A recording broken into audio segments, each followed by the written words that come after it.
Last night's housing announcement, which Eamon referenced there, has pushed mortgage rates below 6% today to hit their lowest level in nearly 3 years. They're 5.99, as you can see.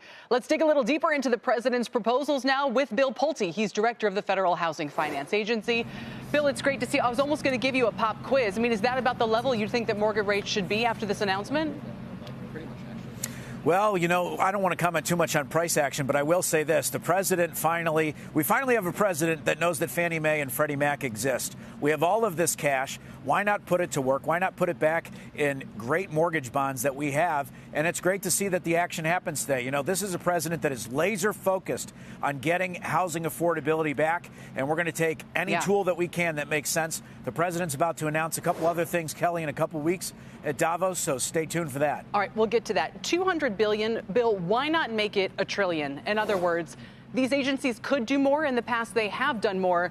And we're wondering whether we're preparing them for an IPO where this risk would potentially be put onto investors, or looking to keep them in the hands of the government where they could become a tool of these kinds of policy moves.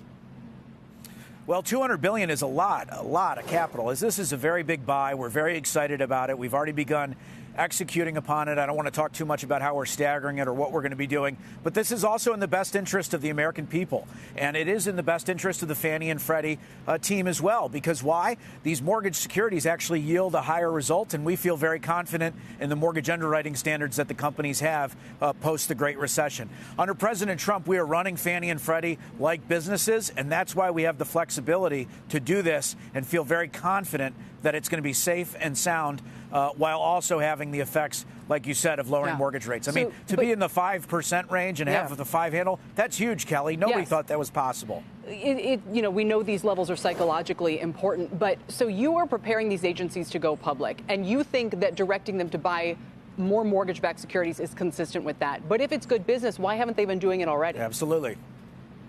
Well, that's a good question. Why haven't they done it already? Why didn't the Biden administration put everybody years after COVID and order them back into Fannie and Freddie's offices? Why did the Biden administration have so much inflation? I can't answer these questions. I can just tell you we have a president who is a commander-in-chief, but as a builder-in-chief, he is laser-focused on housing, Kelly. We're going to keep housing prices high, but we're going to make things more affordable.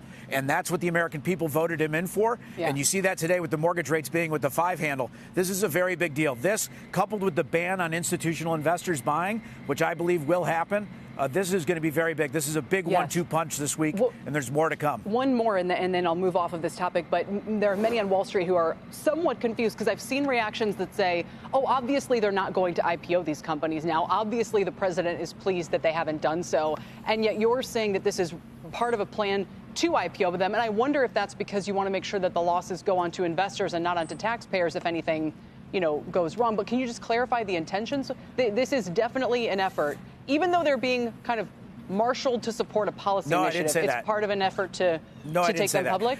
I'm just saying that they're not. I'm just saying that they're not mutually exclusive. You can take them public if the president decides to do that, and it may actually help the IPO. And you can also look out for the American people. So it's a good use of cash, and it helps the American people. It's a very good thing as far as I'm concerned.